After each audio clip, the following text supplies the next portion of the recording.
Hello and welcome to round 3 coverage of Grand Prix Sydney. I'm Brian David Marshall. I am joined in the booth by Marshall Sutcliffe, and we are watching Chester Swords there on your left versus Michael Bondi on the right. Chester opens things up with an island, and Michael Bondi plays an island of his own. Yeah, both players are playing blue in this matchup, BDM, but as you can see, Chester's on white for his secondary color, and Michael's on red for Bird of his. Homunculus is the first play. Not a ripping start here for Chester, but sure, he'll take it. Oh, see a big high-end spell. Spreading flames, yeah. I saw that right away as well. We're nowhere near that stage of the game yet, but we could easily get there. Bygone Bishop comes down for Chester Swords. This is a nice 1-2 punch. He hasn't showed us any Eldritch Moon cards yet. He's just working on the he's just working on the Shadows over Innistrad portion of his back. And unfortunately, Michael hasn't showed us any cards yet. He's just on 3 lands so far. It's funny, Bygone Bishop. The clues are just kind of a thing of the past in this format, but Bygone Bishop is one of the cards that really is going to give you that ability to draw cards like you were playing Shadows over Innistrad. Mm-hmm. Yeah, I guess since the mystery has been revealed, we have no more need for clues in our little world here. Poor Graph Mole. Yeah. Nobody feels bad for Graph Mole, I'll tell you that. Graph Mole did work.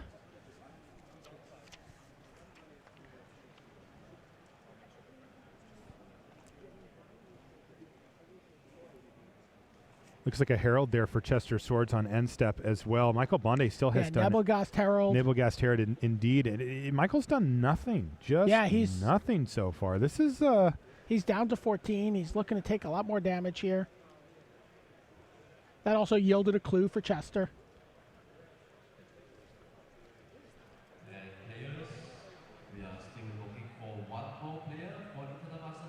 Wow, that's Thalia. Man, Chester's deck looks absurd here.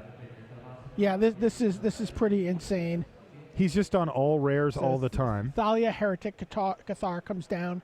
And yeah, that's it. Michael Bondi's just going to scoop it up. No.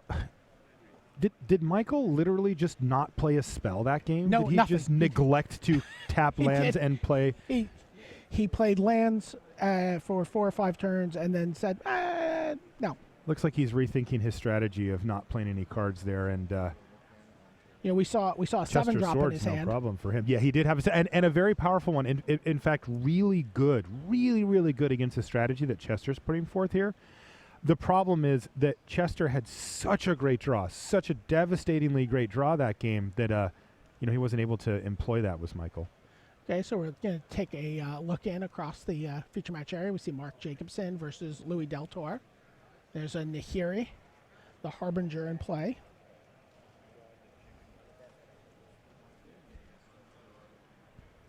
And a Sage of the Animist on the other side of the table. Sage of Ancient Lore there. Ancient Lore, yes. For Deltora. Yeah, well, this is a heck of a board here for Mark Jacobson. Sleep Paralysis. Okay. On the, and then just crash in and get rid of Nahiri, play a Terrarian. Is that a Bloodbriar there for Mark Jacobson? Yeah, that is a Bloodbriar, but... not a great card. But, getting that thing out of the way to get Nahiri dead is a huge swing here for Louis Deltour. Like, how good a card would Bloodbriar have been in Shadows over Innistrad? Shadows over Innistrad. What am I second? The clues mainly? Clues mainly. Is that my main thing? Yeah, it's going mainly in the clues. I think it would have been really good. Yeah. There's a Stencia Innkeeper. Taps down his 1 island. By the way, we talked a little bit about that idea of splashing a 3rd color and how difficult it is. Well, you got 1 land. You're just like, all right, tap your island down. Oh, the Innkeeper's great. Unfortunately for Mark, Louis has a Terrarian in play there, so if he does need access to that blue mana, he will have it anyway. Still sweet. Mark Jacobson is, obviously, people don't know, one of the East-West Bowl founding members. Yep. He's really credited with bringing those teams together. He's known for his 9-0 runs at Grand Prix. Yeah, he's a really solid player. He's having a good season as well.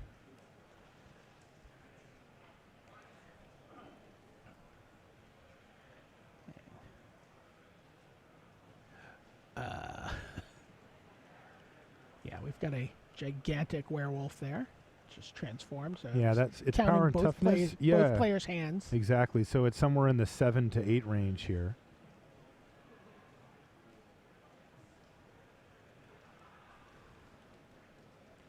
So that's Wolfkin Bond. Wolfkin Bond, yeah. And so he gets a werewolf. He gets +2/+2 on the innkeeper. So that's 5/5 now. Yeah, I'm just going to bash in there for 5. No clean blocks. Able to empty out his hand just enough here.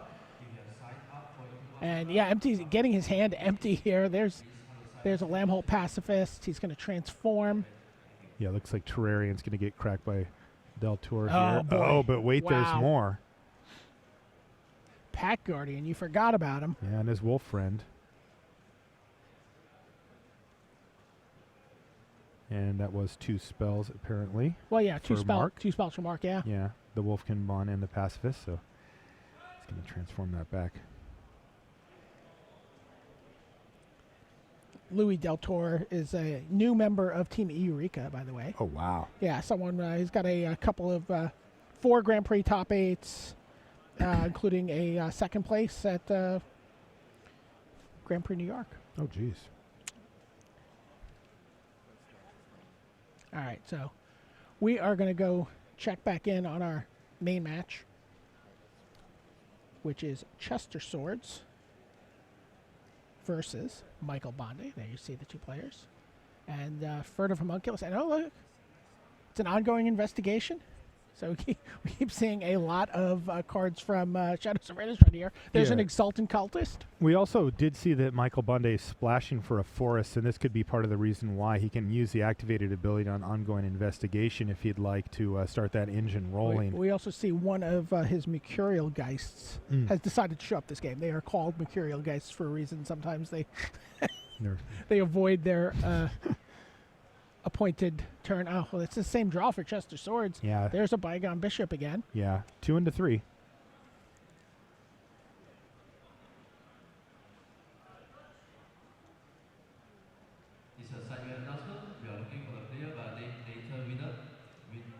So there's Looks like he's just Mercurial gonna Geist. play it. Yep. Yeah.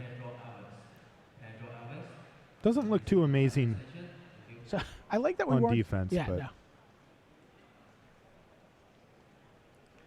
Takes a read of the card. Gets +3/+0 every time. There you see it on the screen. Whenever you play an instant or sorcery, it gets +3. It's only a 1/3. yeah, and that happens every time you do it too. So if you just play 2 instants or sorceries in the same turn, you're crunching in for 7 damage in the air. It adds up really quickly. But it's doing okay. It actually looks pretty decent on defense here. Does on hold this back the board right Bygone now. Bishop. Yeah, you're right.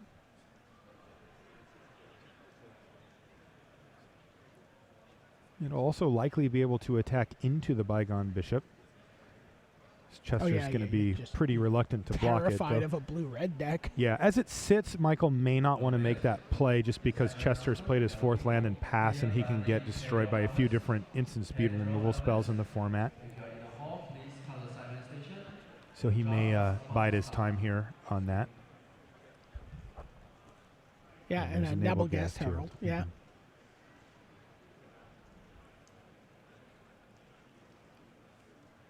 Taps the Geist. Brazen Wolves. Oh, man, Brazen Wolves, my love early those. front runner Yeah. for my favorite card in the set. That thing's just a thumper.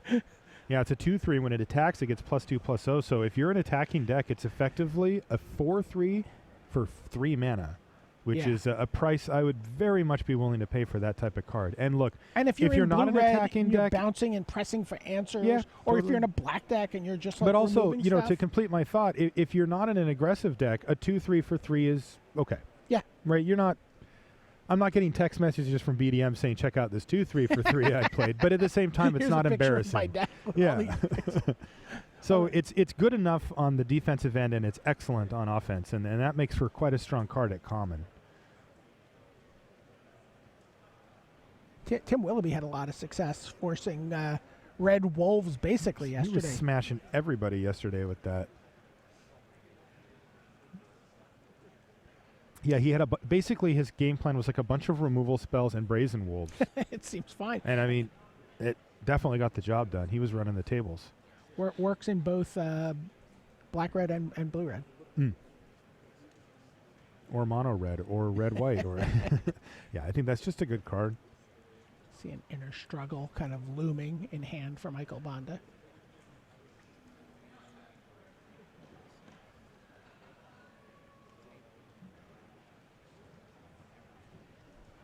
Both players are 2-0 here.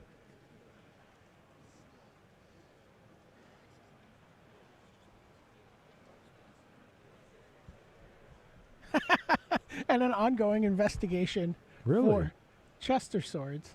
We talked about the idea that you don't see as many clues in this format, And both players have but a both bunch. players have abundant access to clues so far. Wow, Chester's got a Niblis of Frost in his list as well. One of the better rares in the set. His deck looks really strong. Oh, look at that. And you get to make a clue when you play the ongoing investigation. Well, no, he attacked with the Herald and the Yeah. Bygone Bishop, so since he attacked and got in with Yeah. the creature, he gets to investigate. Now he gets to generate another clue off of the Haunter there. And this is starting to get out of hand pretty quickly here for Chester. He's really starting to kind of run it up on Michael.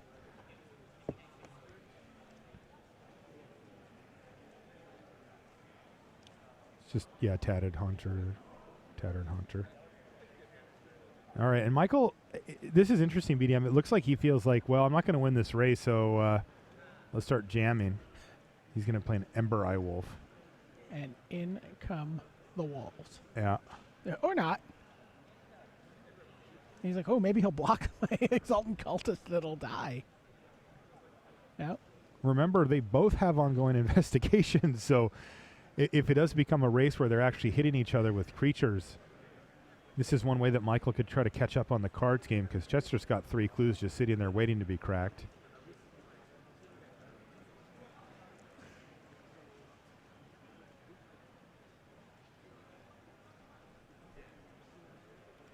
All right. In comes the wolves and the cultist.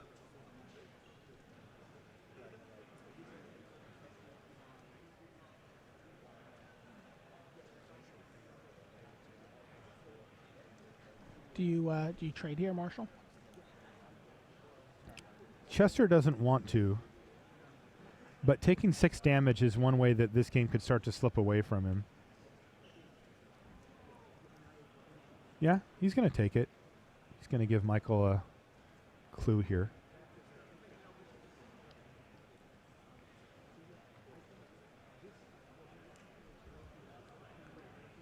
And the last card in hand for Michael Bondi is the Inner Struggle that we were talking about earlier. Okay, he's even got the mana for it. It's an instant, though, so he doesn't have any pressure to really play it right now.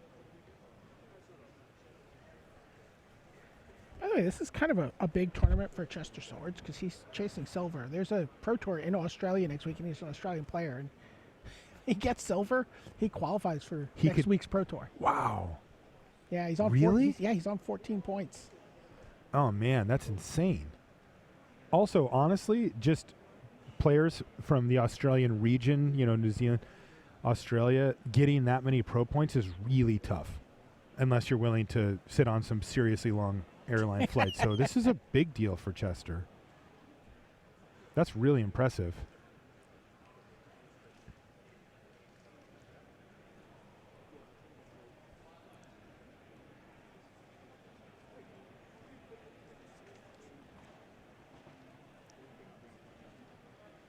So Faithbearer Paladin comes down for Chester Swords. 3/4 lifelink. 3/4 lifelink, yeah. 5 mana. Faithbearer Paladin, really nice card when you do find yourself in a race situation. Not a great target for... Hi. Uh-oh. Is that a Savage Alliance I see in I hand? think he drew Savage Alliance for the turn. So 2R, Or off of the clue, I should say. escalate 1, and then you get to do a lot of things. If you want to They're pay all as much as savage for your 5. opponent. Yeah. Yeah. So creatures target player controls gain trample until end of turn. Yeah. Savage Alliance deals 2 damage to target creature. And Savage Alliance deals 1 damage to each creature target opponent controls. It's really nasty. This is pretty good here. He's probably picking... Look at this. I mean, that was just a red wrath. Oh, my God. Wow. So Wow. So the Bygone Bishop took 2 and then took 1. Yep. Because each creature takes 1, and then picked off all those just little dudes. The Nebelgast Herald and the Furtive Homunculus. I've noticed that there's a lot of 1 toughness creatures in this format, and I think that cards like Dual Shot and Smoldering Werewolf have really gone up a lot for me. And Savage Alliance is right in that same camp, although it is one that you're very happy to main deck, where Dual Shot, maybe not so much. Wow. What a blowout. That was absurd. Are you kidding me? He just 4-for-1'd him? He did, and now sending in the team, he's going to get a clue off of one of these creatures. Something's going to get through, and he only has 3 toughness on his Faithbearer Paladin. It's because it's taking a damage. Because it's taking a damage. Sure. That's one of the things that's so like kind of hidden about that card is like all that you get that extra little thing of trample damage across the whole team because you get to put a point of damage on everything. Yeah. Now in this case, he did not. He only. Oh no, he didn't do that. I'm sorry. Yeah. He didn't do that. I thought he. You are 100% correct though. Like that is one of the really great features, yeah. but he didn't. Yeah. I think he's leaving mana up to activate his werewolf or his wolf here. Yeah. So he's going to trade. Take an extra damage though, and then he's going to take a bunch of damage because he cast that alliance this turn. Yeah. So that also triggered the Mercurial Geist. Okay, so Bonded draw. Chester Swords is going to start digging for cards with all those clues he's been stacking up. I think he's going to do it again here. Yeah.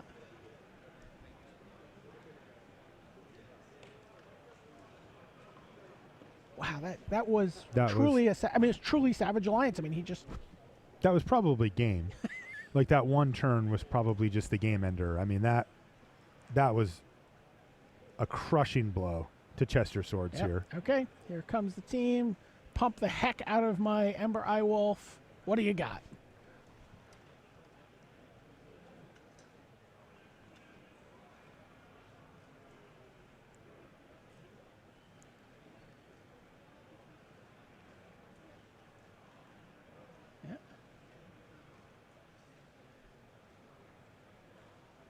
It looks like he pumped the wolf 3 times. Yep. Yeah, I think he's going to put him to 2 here, it looks like. Yep. And Chester's going to draw another card. He did have those clues kind of left over from when he was ahead this game. Remember that? Remember when he was ahead? Way back. Seems so recently. Now he's got a lot of work to do to get out of this. Yeah, Chester is at 2 life now. It looks like he drew. Looks like Borrowed Grace, which is not super exciting here.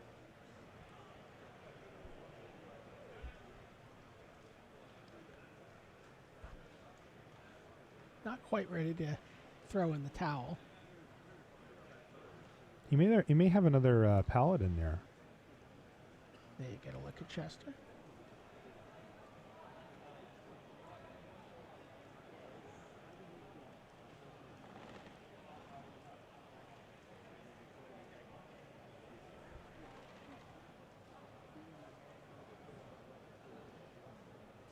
Oh, I see what happened. He's got Pour Over the Pages. Michael Bondi thought that the Ember Eye Wolf cost 3 to pump.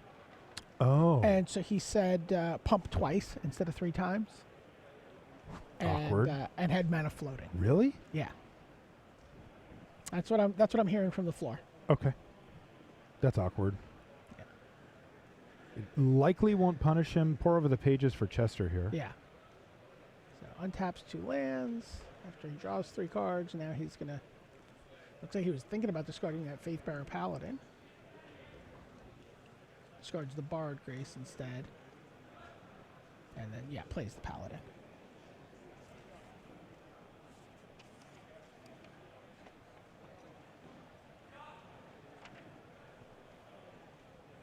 So he sided in the second Faithbearer Paladin. He only starts 1 main deck. See what he did? Oh, he had the Inner Struggle? Yeah, he killed his own creature with it. Oh, after... To trigger the Geist. Oh, very nice. Yeah, which gave him lethal. Very nice. Heads up play there. He also was going to draw a card for his troubles.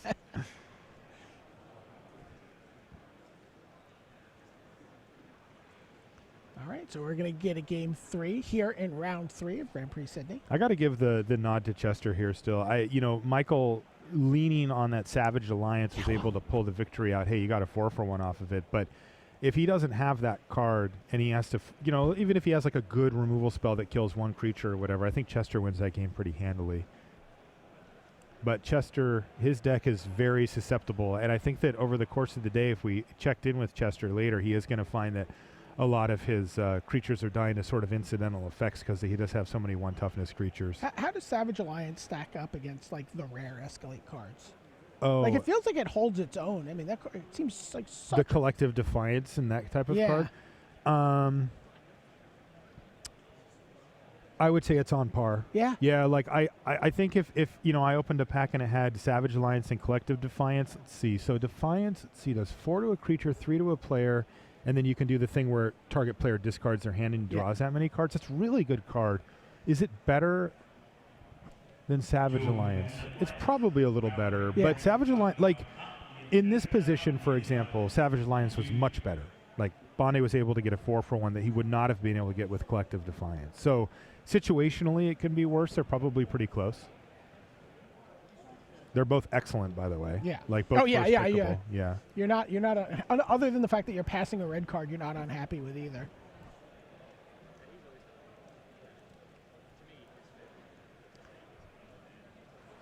The players laughing, talking to each other. Neil Rigby perhaps contributing to the good nature conversation there at the table.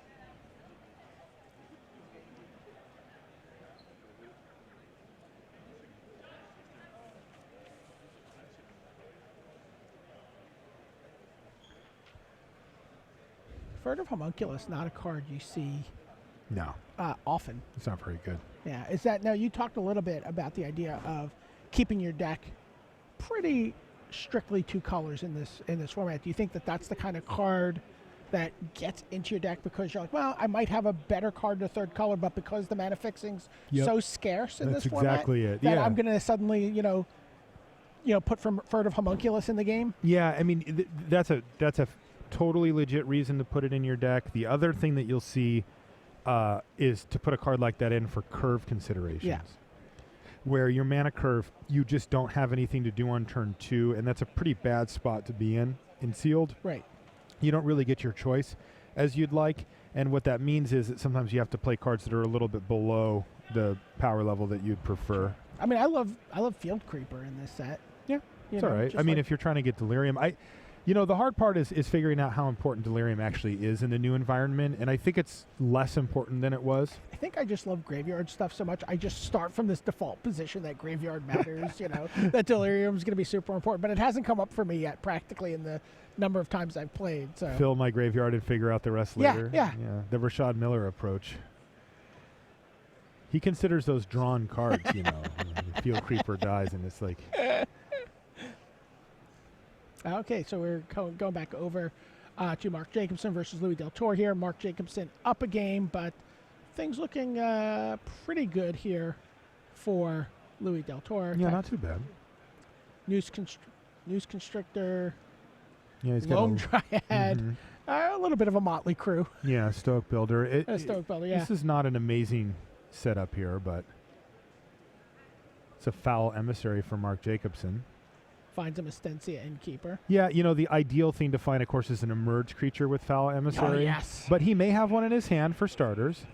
And, in fact, I think he does. All right. And at least he hit something. So, Louis Deltora has Emrakul in hand, by the way. What the? Really? Yeah, apparently. All All right. right, but we're going to go. We'll let you know if Emrakul does anything crazy. In the meantime, we're getting ready for Game 3. Oh, Game 3 already well underway here. 3 lands for Chester Swords. There's a Who Thalia. plays Thalia, Heretic Cathar, and now Michael Bondi's going to be on his heels here. Brazen Wolf comes into play tapped, not attacking. Not attacking. Yeah, the saddest wolves. This is a big turn here for Chester. Looks like he is going to start beating down. There's a big question there on whether he doesn't attack there or not, because he can actually just sit back and hold back the Brazen Wolves with his 3/2 first striking Thalia, or he can attack. And that's a big decision point. He's decided he's going to be the one putting pressure on, because we know Michael's going to send in the Wolves here. Yeah, with just an Exultant Cultist that does not block it profitably. So you just get to draw a card here. You could cash it in for a get card, but kill the wolves. Exactly. I'm trying to think, is there anything you could have for just you here? Yeah, he could shrink it down a little bit. He's got one card in his graveyard already.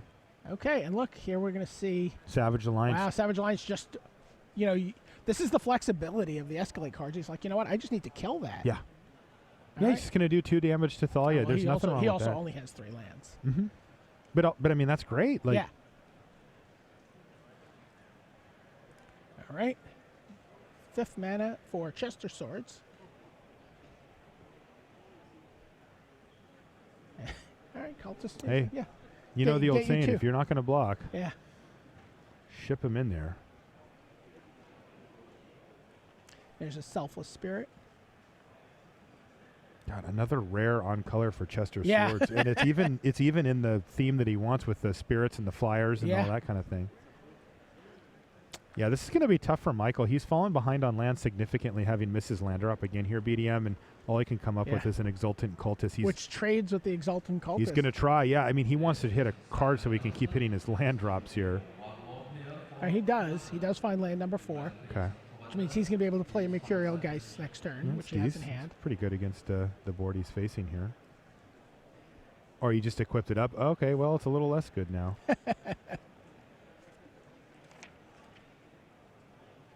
So is that a... I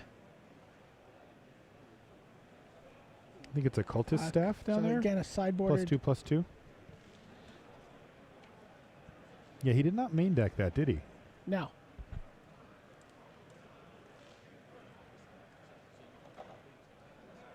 There you see it.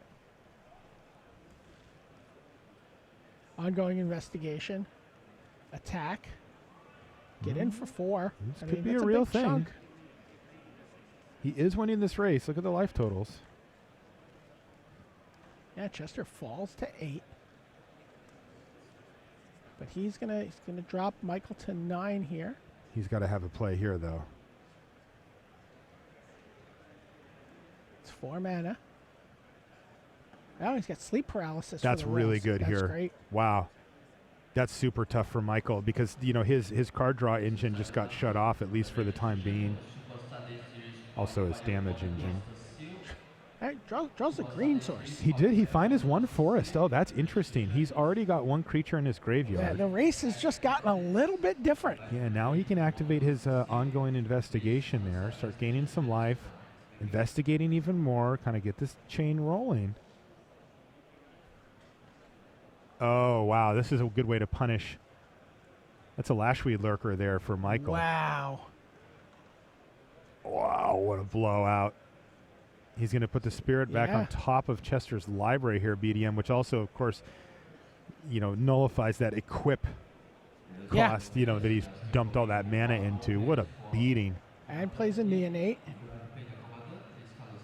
Oh. What's happening here? Do not know. Looks like Chester has taken a moment here to figure out what he wants to do. Okay. Insolent Neonate resolves. Hey, look, it's a Selfless Spirit. What you draw? What you draw? Mm-hmm.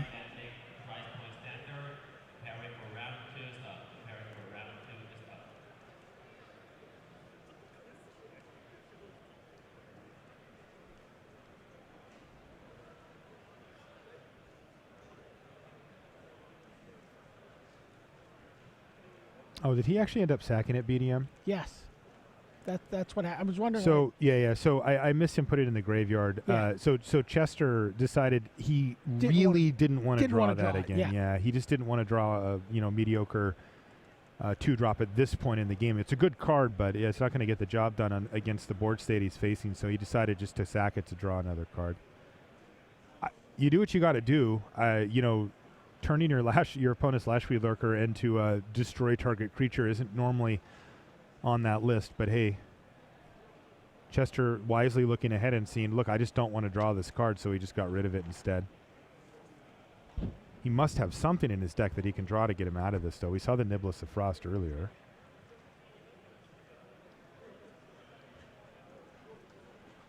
Passes the turn. This is not looking good for Chester. 2. And the machine rolls on for Michael here. Does he have like a Nebelgast Herald here or something? Yeah, he absolutely could. That would be fine. Yeah. Okay. That's what it is. Good read, BDM. So tap your guy. Take one. That does have menace. You Yeah. can't block it.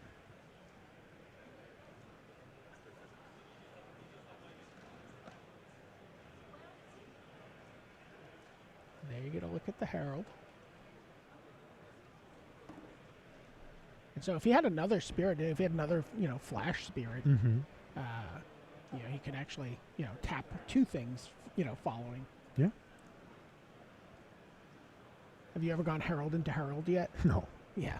It's pretty I'm absurd. not that lucky. All right, Chester's at 1. He hasn't He conceded needs to play yet. 2 creatures here. Even then, look at Michael Bondi's hand. Yeah, oh yeah, I mean, he's He's got 6 spells in hand with 2 clues on the battlefield. yeah, and a spreading flames just 2 turns away. Yeah, this one's just about in the books. Bruna. Bruna is going to return. I said he needed 2 creatures, and he's got it. He's going to get the Exultant Cultist back. It's Or sad does for he- Chester because I don't think that this is going to be enough for him to win the game. Wow, but this was Bruna the the exact Fading type Light. of play he needed to get back into 5/7 flying Wow. vigilance, Unbelievable. but something's going to get inner struggled here. It's the Nebelgast Herald. And that means that Chester does Yeah. not have enough blockers to block both creatures, and that's Right. it. The insolent Neonate. Why is he so insolent? Because he knows he's going to win this He game. knows what's up. Michael Bondi, who's testing with Martin Yuza and a lot of the guys from the Czech Republic. Are they still cabin crewing? Yeah, or- sort of cabin crew. It's kind of 13 guys in a cabin. It's a cabin crew. doing 20 drafts. That's a cabin crew. Sounds kind of dreamy. That's a tough one. Also, looking at the screen, you just saw Chester shake his head. And what that is, anybody who's played in the feature match area will know this. That's when your friends come over and give you the thumbs up or thumbs down. Yeah, and yeah. you go, no, Oh, yeah. no, we lost. Feels bad, man. Yeah. Well, Chester's got his work cut out for him. His deck looks insane, though. Yeah, his deck looks great. Michael Bondi, after handed him a game 1 where he just played no spells. Yeah, yep. It's 5 lands, no spells. It's what was in his hand? I don't know. Yeah, he protected information there or something, but he showed him a heck of a lot of spells in game 2 and game 3 and overwhelmed Chester. Okay, now. Ooh, game 3. So that means maybe Louis Deltour's Emrakul did some work. Let's Possibly. see. We'll see if the... Yeah, he resolved Emrakul. he did. He did. That's great. His opponent conceded in response. So you didn't actually miss someone taking their opponent's turn. His opponent said, "No, you can't take it." That's the balance that the good folks at R&D at Wizards of the Coast have to try to play with these huge effects. We'll also talk about that in conjunction with ultimates on Planeswalkers, where it's one of those things where if it's too good, then they just concede and you never get to actually do it. So they have to walk that very fine line.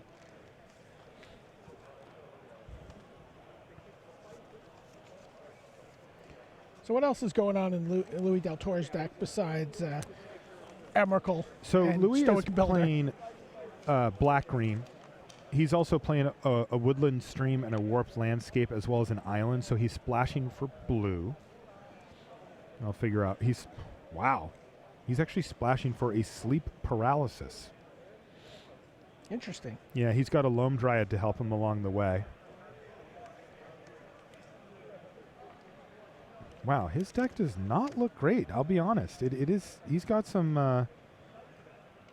kind of medium stuff here. Yeah, I like Mark Jacobson's deck.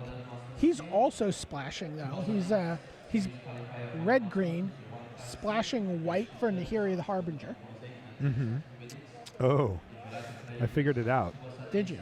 Well, so I was looking at Deltour's list, and he's playing Loam Dryad, which is just okay. He's got a Solitary Hunter. I like that card a lot. 2 Stoic Builder. That works against your Emrakul.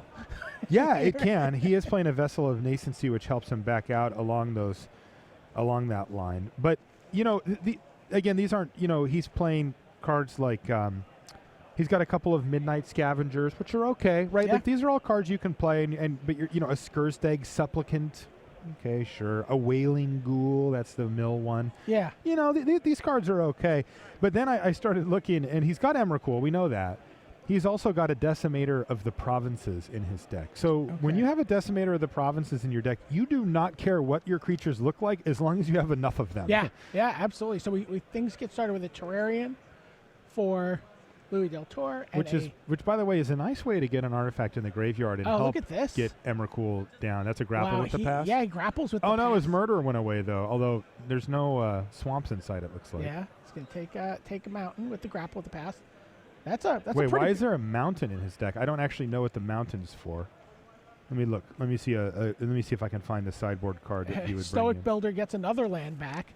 So he is, we talked about graveyard decks. This is exactly what I want to be doing while I'm playing Magic. Oh, I bet you I know. He's got a Spreading Flames in his sideboard. I bet you that's what he brought in. Oh, you think he brought in? Oh, look at this, and now a Vessel of Nascency. Oh, he my is God. just all in Emrakul. This is cool. This is really sweet. Oh, Oracle, the Crawling Horde has now hit the battlefield. That gives a creature +4/+4. yeah, so when Stencia it Innkeeper hits. is attacking for 7 here. Yeah. Oh, man. Crack.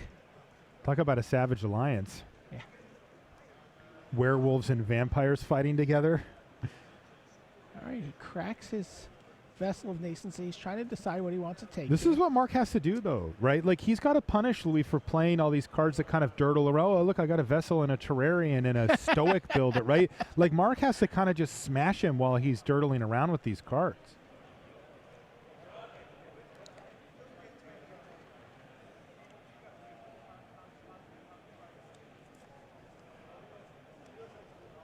So what happens if we get Ulrich uncontested alpha here? So he becomes a 6/6, and he immediately fights something else. Just rumbles right off the bat. Though, Ulrich is old school werewolf. Even though he's from Eldritch Moon, he does have the clause of if nobody plays a spell and if somebody plays 2 spells, rather than the just paying mana thing that we see from the new ones.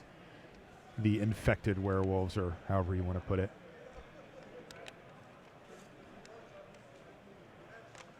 Well, what if you have a way to... Oh, okay. I'm not sure if Mark's holding a Waxing Moon, but he does have one in his deck, but not main. I'm curious if he...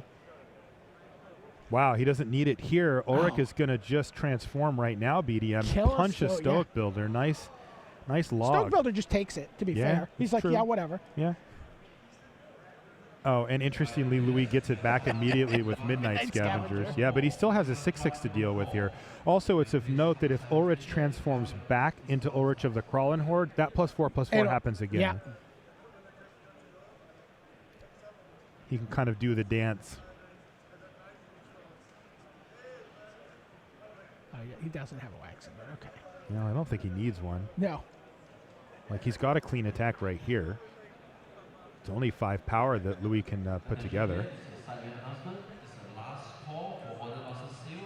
Last call for Modern Master Seal. If you'd like to play the Modern Master Seal, please contact Jacobson to register now. Thank you. 2 mana. Ooh, one of my favorite cards from this set. Ulvenwall Captive. So that's the Defender. It makes a green mana, and then... Oh, but there's more. Wow! It of the Horrid Swarm now. The Stencia Innkeeper looks like it's done its job, BDM. Yeah. And by the way, that is 2 spells. And this is where things get a little bit awkward with Ulrich. He's going to give something +4/+4, but you kind of rather do that on your turn when you're about to attack. But hey, you'll take it. It's I have a giant Defender. Or make a big bug or whatever. Man, Louis getting kind of stomped now, though. He needs to find and resolve Emrakul. He's potentially facing down a 4/4, a 4/6, a pair of 1/1s, and then maybe a 6/6, though it doesn't look like it since he's going to replay the Stoic Builder. Plays his 7th land. Does he have Emrakul in his hand at least? No, Do we have a dream here for Deltora? I don't think we have the dream. Okay. Or the nightmare. Depending on which seat you're in. So Mark has enough mana to transform his captive right now and turn it into a 4/6, which can attack, by the way. It loses Defender in that scenario. It also taps for 2 becomes colorless. the which is- Ulvenwald Abomination. Yeah. And you can, by the way, tap it for colorless. Yeah, 2 colorless mana. That as well. that card, by the way, would be sweet in Louis Deltora. He would play as many as he could get, and I think he did, which is 0, unfortunately, for him. Yeah, I love all the cards that transform on mana cost. They're just such great limited cards. You know, they do something for you early in the game, and then you just get to sink your mana into them. You and I have talked a lot about like the Vilden Pack Outcast, and you know, you've waxed poetic about The werewolves in general. the yeah. Ulvenwald Captive. The captive is one of my favorites, but I think all of the werewolves in the set are very, very strong. I also think they're a little bit underrated. I think Yeah. people are looking at them like, oh, yeah, I know what that does. There's something flashy over here. And I'm like, yeah, well, I'm going to turn this into a 6/4. See all this mana I drew? I'm going to cash it in. Yeah. And, you know, that's a really important component of a good limited deck is having, you know, we call them mana sinks, places to put your mana late that you can also put it early. That's the key. And these werewolves fit that bill quite nicely. Mark's lining up something nasty here. Let's see what he's got. It's got to be so tempting to just not even play anything, right? Like you just just shooting down some creatures. Well, and that's the really cool part about Ulrich is that we noticed before that it. Oh, he did just go ahead and transform. Yeah. Okay, let's let that happen, and we'll see what's going on. All right. Well, there's a Pack Guardian. Mark will have been keenly aware of the possibility of Pack Guardian last hitting. game. That's right. So Ulvenwald Abomination and the hard swarm attack. These are good blocks here for Deltora. Builders. It's also particularly awkward for Mark because not only has Louis been able to flash in enough blockers to potentially eat and trade off for some of these creatures, but he's prevented Ulrich from transforming. Right.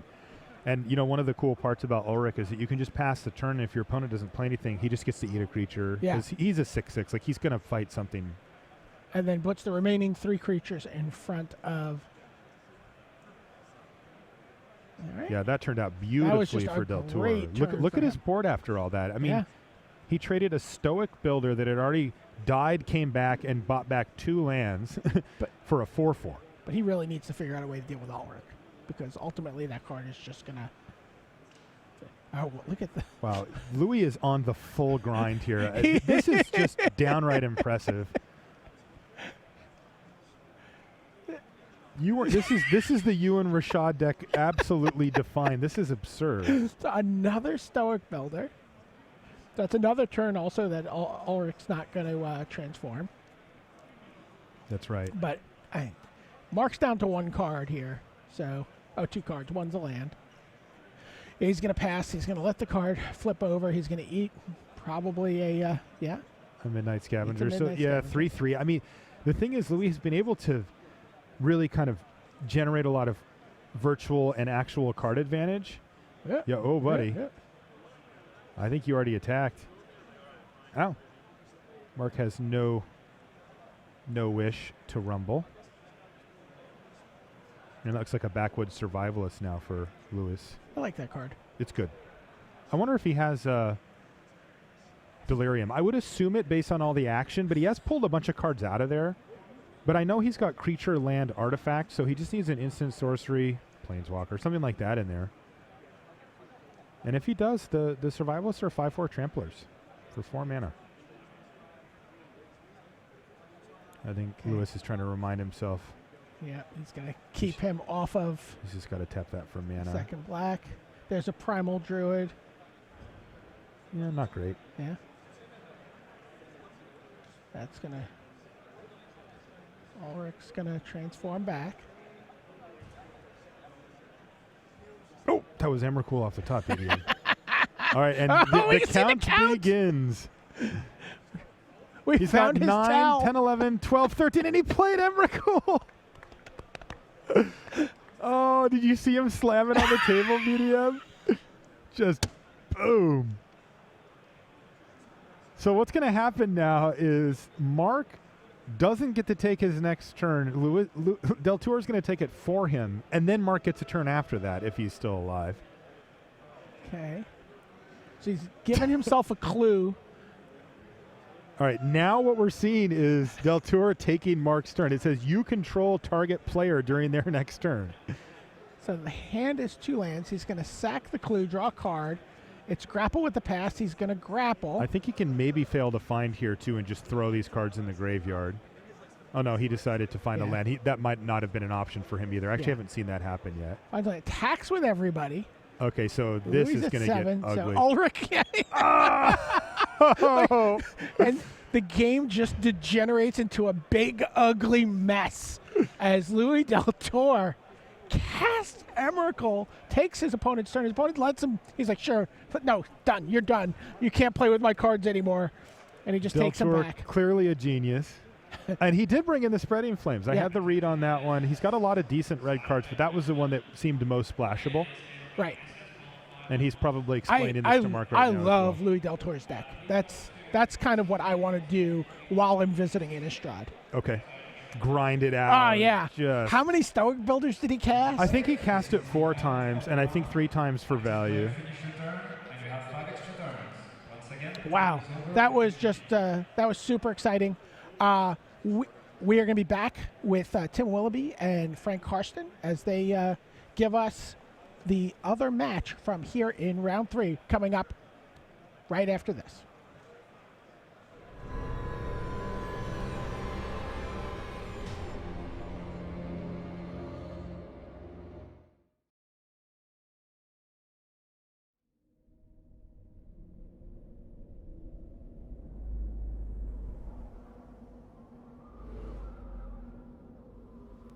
Whether riding the bus or waiting for the GP finals to begin, Magic Duels is a great way to hone your skills and try new strategies. Featuring hundreds of earnable cards from Magic's latest sets and virtually unlimited AI and online opponents, start playing Magic Duels free today on iPhone, iPad, Xbox One, and Steam. Take on the darkness. Eldritch Moon pre-releases are happening right now on Magic Online.